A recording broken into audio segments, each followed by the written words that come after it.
बाबूगी गेंजी से गायरे कहीं तो जंगल जंगे कहीं तो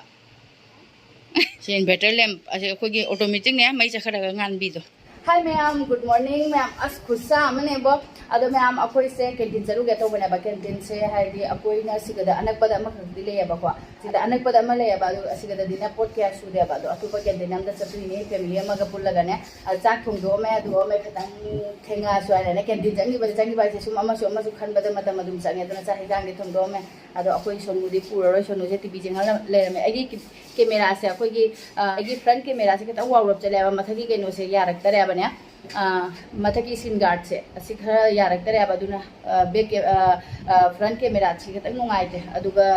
बैक कैमरा बुदी अदुम सेंगनेबा अदो अखोई बारूपुर जमगा चले सोनुदी लेजे हौरसनो आइनने टीवी जेंगने होराय मा टीवी जेंगने अदुगा कोई थोंगनबा तौरगे कोई मपासु रेडी ले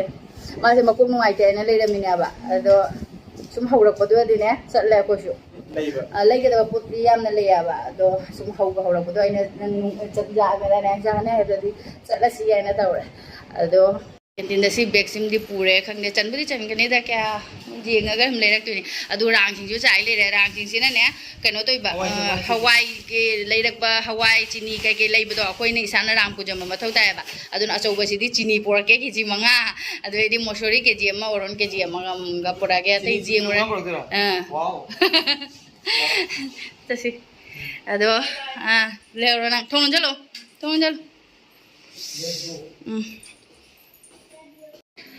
परू थोक रही नहीं आ जाओ मादे हराउदा चतुरेना अदुनी खुसामनी ने ओइ नंगदबा मम्मी वो जा मम्मी वो इधर जा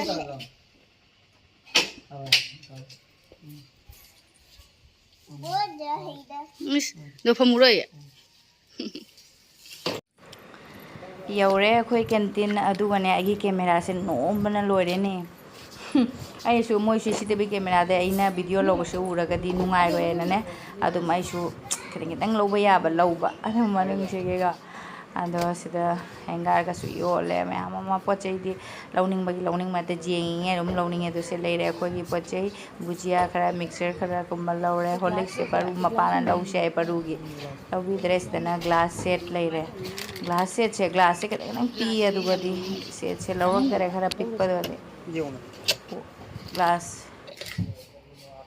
पिक्ट्रो केन मने को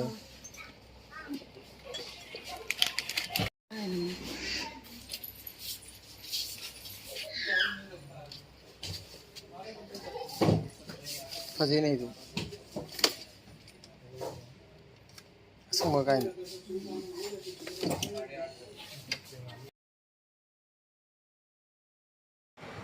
अना पाजब अखन दिया लेरमे से अना कुरेदा सीसे पाबने अखोगी तुलसी मखों से नुसितना सूम हुमकपनीने नुसित सिटप लेप्तबनीना एकदम अना दिया थारमसे मुकनबनीने अना सुगुमसे याम पामेबा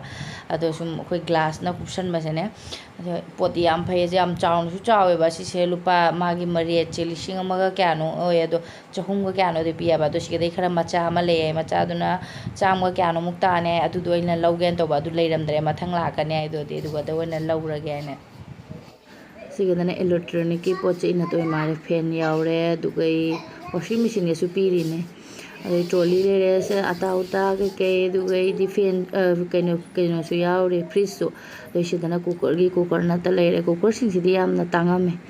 अदो से आइगा लांगमिनाबदोनि मासु मचीदे येंगहलिए हॉट केस से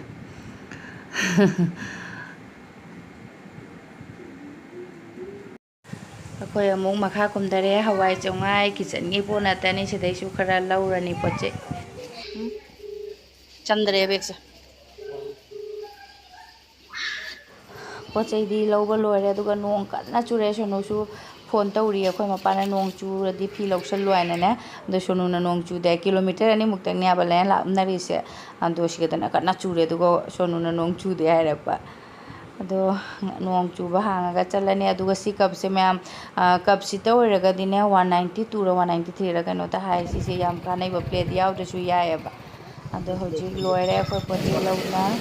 अदो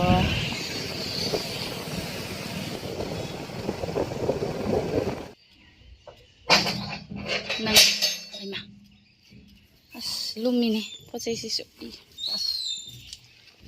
ꯁꯤꯗꯤ ꯃꯇꯧ ꯃꯥꯟꯅꯕ ꯂꯨꯕꯝꯅꯤ ꯑꯁ ꯊꯧꯔꯗꯤꯀꯣ ꯋꯥꯏ ꯑꯁ ꯑꯩꯈꯣꯏꯒꯤ ꯐ꯭ꯔꯟ ꯀꯦꯃꯦꯔꯥꯁꯦ ꯌꯥꯗꯕꯅꯤ ꯁꯨꯝ ꯃꯃꯥꯏꯁꯤ ꯏꯋꯥ ꯋꯥꯎꯕ ꯑꯗꯨꯃꯥꯏꯅ ꯇꯧꯋꯤ ꯈꯔ ꯐꯔ ꯃꯥꯜꯂꯦ ꯑꯃꯨꯛ ꯇꯩꯊꯣꯛꯎꯔꯕꯅꯤꯅ ꯄꯣꯠ ꯆꯩꯁꯤ ꯉꯥꯏꯍꯥꯛ ꯂꯩꯔ ꯄꯨꯊꯣꯛꯀꯦ ꯆꯥꯛ ꯂꯥꯝꯕꯅꯕꯨ ꯂꯣꯏꯔꯦꯕꯣ ꯏꯁꯤꯡꯁꯨ ꯈꯔꯥꯡꯉꯦ ꯊꯣꯛꯎꯔꯕꯅꯤꯅꯅꯦ ꯑꯗꯣ ꯐꯤꯔꯣꯟ ꯍꯣꯡꯗꯣꯛꯑꯒ ꯑꯩ ꯆꯥꯛꯇꯤ ꯂꯣꯏꯔꯝꯃꯦ ꯍꯤꯟꯖꯥꯡꯕꯨꯗꯤ ꯊꯣꯡꯗ꯭ꯔꯦꯕ ꯑꯗꯣ ꯉꯥꯔꯤꯟꯈꯥ ꯉꯧꯁꯜꯂꯅꯤ ꯑꯗꯨꯒꯩꯗꯤ ꯀꯩꯗꯧꯗꯣꯏꯅꯣ ꯈꯪꯗꯦ ꯀꯥꯡꯁꯣꯏ ꯊꯣꯡꯁꯤꯔ ꯈꯜꯂꯤꯅꯤ ꯆꯥꯛ ꯊꯣꯡꯗꯣꯛꯑꯒ ꯆꯥꯊꯣꯛꯑꯦ ꯃꯌꯥꯝ ꯑꯗꯣ ꯅꯨꯡꯁꯥ ꯁꯥꯕꯅꯤꯅꯅꯦ ꯅꯨꯡꯁꯥ ꯁꯥꯕ ꯍꯥꯏꯁꯦ ꯅꯣꯡꯗꯤ ꯑꯗꯨꯝ ꯆꯨꯏꯀꯣ ꯑꯗꯨꯒꯅꯦ ꯅꯨꯡꯁꯥ ꯁꯥꯏꯌꯦꯕꯅꯦ ꯑꯗꯨꯅ ꯁꯥꯕꯁꯤꯗꯗꯤ ꯑꯗꯨꯝ ꯀꯥꯡꯁꯣꯏꯅ ꯌꯥꯝ ꯍꯥꯎꯈꯔꯦ ꯃꯅꯥ ꯇꯥꯕꯤꯒꯨꯝꯕ ꯀꯥꯡꯁꯣꯏ ꯊꯣꯡꯖꯜꯂꯦꯕ ꯑꯗꯨꯒ ꯉꯥꯔꯤꯟꯈꯥ ꯑꯃꯒ ꯉꯧꯔꯕ ꯑꯗꯨꯒ ꯑꯩꯅ ꯊꯕꯛ ꯂꯣꯏꯁꯤꯜꯂꯛꯄꯗ ꯑꯉꯥꯡ ꯑꯅꯤꯗꯨ ꯇꯨꯝꯈꯔꯦ ꯑꯗꯨꯒ ꯃꯄꯥ ꯗ꯭ꯌꯨꯇꯤ ꯆꯠꯈꯔꯦ ꯑꯗꯣ ꯀ꯭ꯋꯥ ꯆꯥꯅꯤꯡꯕꯅ ꯂꯣꯏꯕ ꯑꯗꯨ ꯀ꯭ꯋꯥ ꯑꯅꯧꯕꯗꯣ ꯑꯗꯨꯗꯣ ꯀꯪꯍꯟꯈꯤꯕꯅꯦꯕ ꯁꯨꯝ ꯅꯣꯡ ꯆꯨꯈꯤꯕꯗꯒꯤ ꯑꯁꯨꯝ ꯊꯝꯖꯤꯟꯈꯤꯕꯗꯒꯤꯅꯦ ꯀꯣꯛꯐꯥꯏ ꯇꯥꯔꯝꯃꯤꯅꯦ ꯑꯩꯈꯣꯏ ꯀꯩꯅꯣꯁꯤꯅꯦ ꯃꯊꯛ ꯀꯣꯕꯔꯁꯦ ꯑꯩꯅ ꯁꯨꯝ ꯅꯣꯡ ꯆꯨꯈꯤꯕꯗꯗꯤ ꯐꯧꯗꯣꯛꯇꯔꯦꯕ ꯁꯨꯄꯥꯔꯤ ꯑꯗꯨꯝ ꯑꯣꯜꯂꯛꯑꯕꯅꯦꯕ ꯈꯔꯅꯦ ꯑꯗꯣ ꯑꯩꯅ ꯔꯥꯏꯁ ꯀꯨꯀꯔ ꯑꯩꯈꯣꯏ ꯍꯥꯟꯅꯒꯤ ꯁ꯭ꯇꯤꯜꯒꯤ ꯂꯩꯕꯗꯣ ꯑꯗꯨꯏ ꯃꯅꯨꯡꯗ ꯍꯥꯞꯆꯤꯟꯈ꯭ꯔꯒ ꯁꯨꯝ ꯊꯝꯈꯤꯕ ꯃꯊꯛꯇ ꯑꯗꯨ ꯃꯅꯨꯡꯗꯗꯤ ꯍꯟꯅ ꯁꯨꯝ ꯌꯦꯡꯉꯨꯗꯕ ꯍꯥꯏꯇꯥꯔꯦꯅꯦꯀꯣ ꯑꯗꯨꯗ ꯁꯨꯝ ꯂꯧꯊꯣꯛꯑꯒꯗꯤ ꯑꯗꯨꯝ ꯆꯥꯕ ꯑꯗꯨꯒ ꯃꯈꯥ ꯊꯪꯕꯒꯤ ꯈꯔ ꯀꯣꯛꯐꯥꯏ ꯀꯥꯕ ꯑꯗꯨꯃꯥꯏꯅ ꯇꯧꯔꯝꯃꯦ ꯑꯗꯣ ꯅꯨꯡꯁꯥ ꯁꯥꯔꯗꯤ ꯐꯧꯗꯣꯛꯀꯦ ꯇꯧꯕ ꯅꯨꯡꯁꯥꯁꯨ ꯁꯥꯗꯦ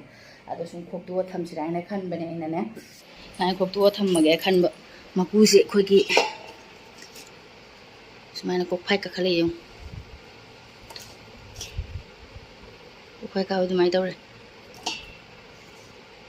ꯃꯀꯨꯞ ꯊꯣꯛꯂꯛꯄ ꯑꯗꯨꯃꯥꯏꯅꯅꯦ ꯑꯗꯣ ꯃꯀꯨ ꯈꯣꯛꯇꯣꯛ ꯊꯝꯃꯗꯤ ꯀꯩꯝ ꯇꯧꯔꯣꯏꯗ ꯃꯥꯔꯦ ꯑꯗꯨꯑꯣꯏꯗꯤ ꯁꯨꯝ ꯃꯀꯨ ꯈꯣꯛꯇꯣꯛꯑꯗꯤ ꯅꯨꯡꯁꯥꯗ ꯊꯝꯃꯨꯔꯁꯨ ꯁꯨꯝ ꯌꯥꯅꯤ ꯑꯗꯣ ꯅꯨꯡꯁꯥ ꯉꯥꯏꯍꯥꯛ ꯊꯣꯛꯂꯛꯄꯗꯅꯦ ꯍꯧꯖꯤꯛꯇꯤ ꯅꯣꯡꯗꯤ ꯃꯪꯉꯤ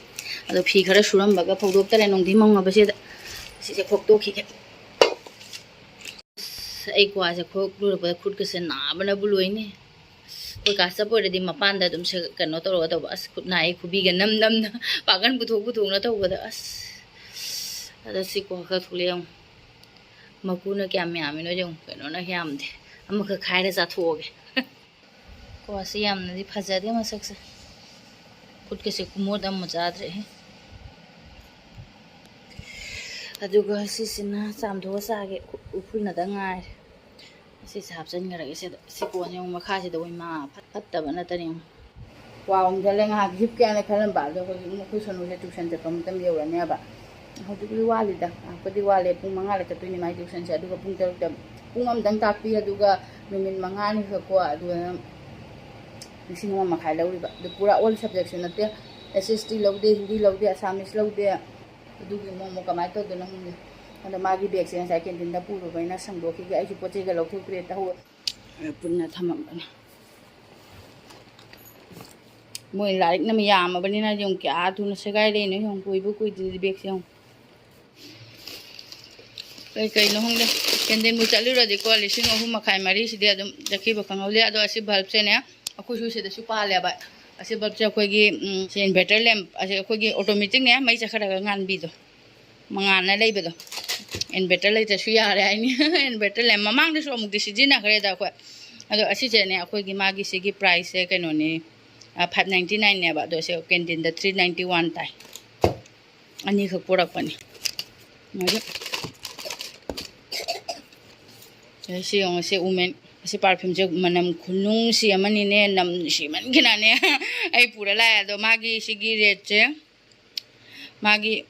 ꯁꯤꯒꯤ ꯄ꯭ꯔꯥꯏꯁꯁꯦ 220ꯅꯦ ꯑꯗꯣ 120 ꯂꯧꯍꯧꯔꯛꯑꯦ ꯃꯄꯥꯅ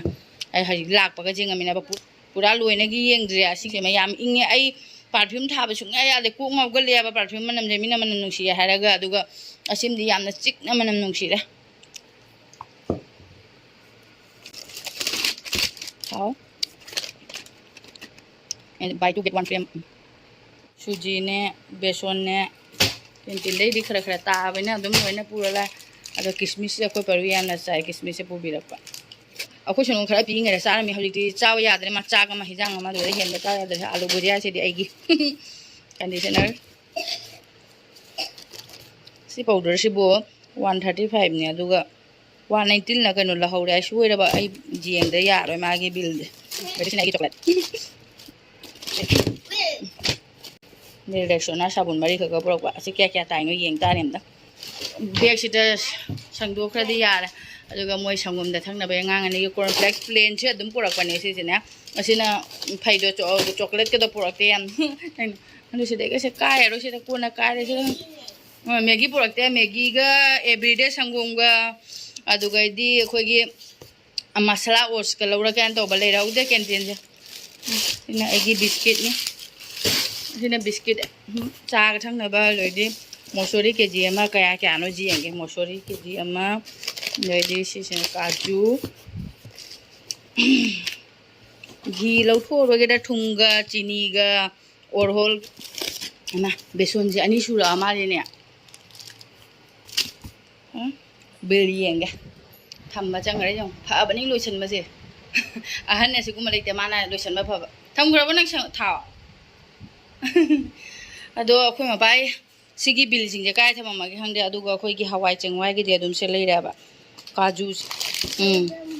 ꯀꯔꯤ ꯃꯃꯥꯏ ꯄꯥꯎꯗꯔ ꯍꯥꯏ ꯑꯁꯤꯒꯤ ꯀꯥꯖꯨꯁꯦ ꯂꯨꯄꯥ 100 ꯊꯥꯏꯌꯦꯕ ꯑꯗꯨꯒ ꯀꯦꯟꯇꯤꯟꯗ ꯂꯧꯍꯧꯔꯤꯁꯤꯅ ꯀꯦꯟꯇꯤꯟꯗ ꯂꯧꯍꯧꯔꯤꯁꯦ 152 ꯂꯧꯍꯧꯕ ꯑꯗꯨꯒ ꯃꯣꯁꯣꯔꯤꯅ 94 ꯀꯦꯖꯤꯗ 94 ꯑꯗꯨꯒ ꯑꯣꯔꯍꯣꯜꯅ 123 ꯂꯧꯍꯧꯔꯤꯅꯤ ꯃꯄꯥꯟꯗꯗꯤ ꯈꯪꯗꯦ ꯀꯌꯥ ꯄꯤꯒꯦ ꯍꯥꯏꯅꯅꯦ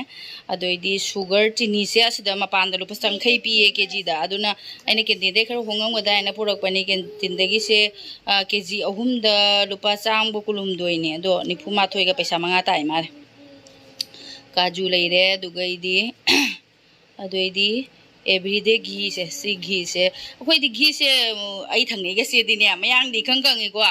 ꯊꯥ ꯑꯃꯗ ꯘꯤ 2, 3ꯒ ꯆꯥꯏꯌꯦꯅꯦ ꯀꯃꯥꯏꯅ ꯆꯥꯏꯅꯣ ꯈꯪꯗꯦ ꯍꯥꯞꯅꯕꯨꯗꯤ ꯍꯥꯞꯅꯕꯅꯤ ꯃꯤꯁ ꯑꯩꯈꯣꯏꯒꯤ ꯍꯋꯥꯏ ꯊꯣꯡꯕ ꯈꯣꯠꯄꯗꯅꯦ ꯑꯩꯈꯣꯏꯗꯤ ꯀꯌꯥ ꯌꯥꯝ ꯆꯥꯗꯦꯗ ꯑꯩꯈꯣꯏꯅ ꯆꯥꯔꯤꯁꯦ ꯑꯗꯨꯝ ꯁꯨꯝ ꯄꯔꯥꯊꯥꯗ ꯈꯔ ꯍꯥꯞꯄꯦ ꯆꯥꯅꯤꯡꯉꯨꯔꯒꯅꯦ ꯑꯗꯨꯝꯅꯦ ꯑꯗꯨꯒꯩꯗꯤ ꯑꯩꯈꯣꯏ ꯁꯣꯅꯨꯗꯤ ꯘꯤꯁꯦ ꯃꯅꯝ ꯃꯥ ꯏꯍꯩ ꯍꯩꯅꯗ꯭ꯔꯥ ꯈꯪꯗꯦ ꯑꯗꯩ ꯍꯜꯋꯥꯗ ꯇꯧꯔꯦ ꯑꯗꯨꯅꯊꯥ 2, 3ꯒ ꯆꯠꯂꯤꯗ ꯑꯃꯅ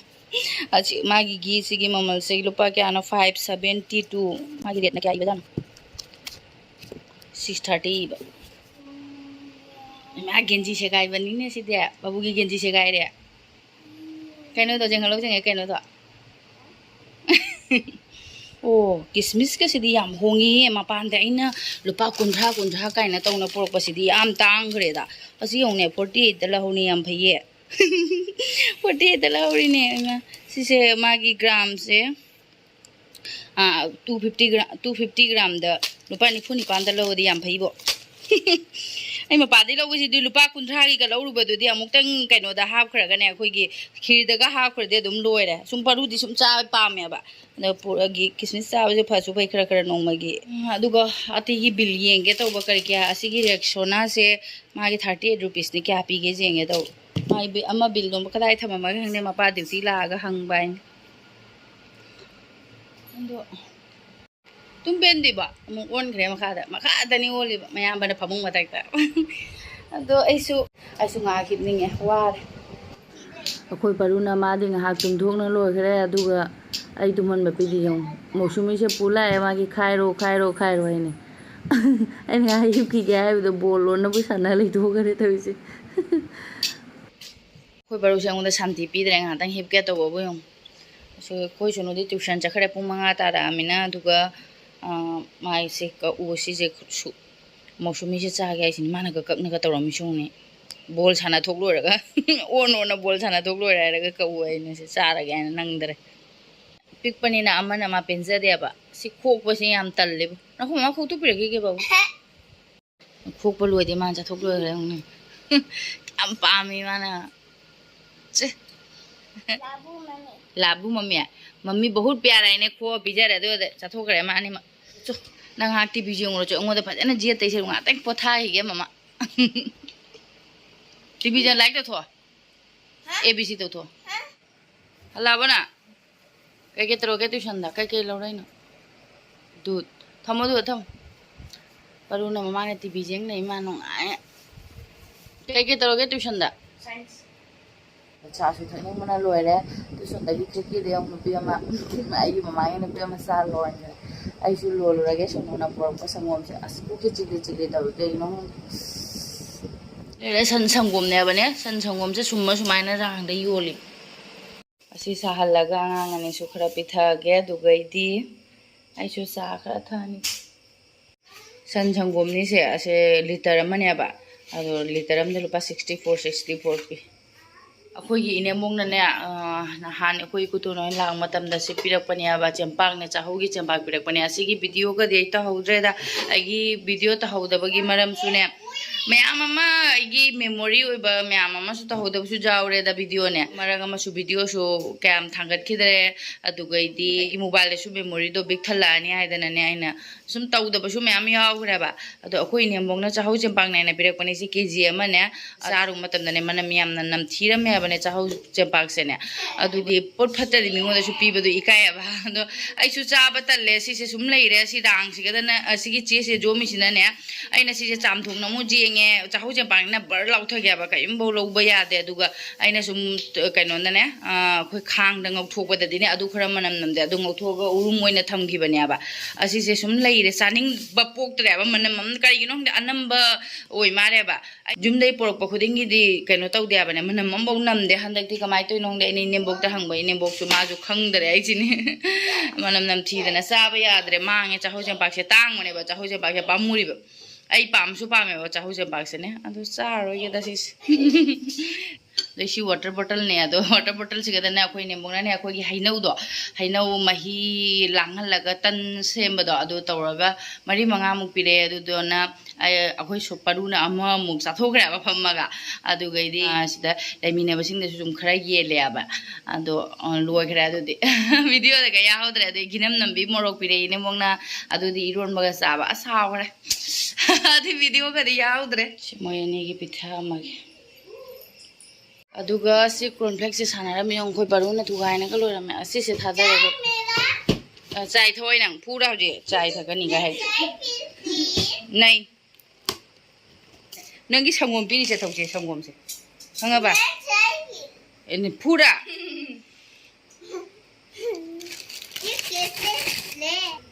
ꯇꯧꯔꯤꯁꯦ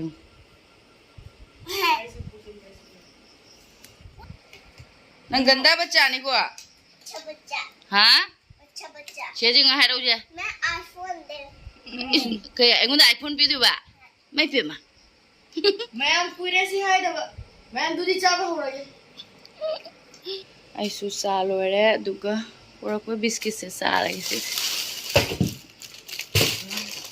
ꯁꯤꯒꯤ ꯕꯨꯖꯤꯌꯥꯁꯤꯒ ꯈꯔ ꯆꯥꯔꯒꯦ ꯉꯁꯤꯗꯤ ꯊꯕꯛꯀ ꯑꯝꯇ ꯇꯧꯅꯤꯡꯗ꯭ꯔꯦꯗ ꯏꯁꯥꯁꯦ ꯀꯩꯅꯣꯝ ꯇꯧꯔꯦ ꯀꯣꯛꯁꯦ ꯆꯤꯛꯂꯤ ꯆꯤꯛꯂꯤ ꯇꯧꯕ ꯑꯗꯨꯃꯥꯏꯅ ꯇꯧꯋꯦ ꯆꯤꯛꯂꯤ ꯆꯤꯛꯂꯤ ꯑꯗꯨꯃꯥꯏꯅ ꯇꯧꯋꯦ ꯏꯁꯥꯁꯦ ꯏꯅꯨꯡ ꯅꯨꯡꯉꯥꯏꯇꯦ ꯑꯗꯣ ꯃꯌꯥꯝ ꯉꯁꯤꯒꯤꯗꯤ ꯚꯤꯗꯤꯑꯣꯁꯦ ꯃꯇꯥꯡꯁꯦ ꯂꯣꯏꯁꯤꯟꯖꯔꯒꯦ ꯃꯊꯪꯒꯤ ꯚꯤꯗꯤꯑꯣꯗ ꯑꯃꯨꯛ ꯊꯦꯡꯅꯔꯁꯤ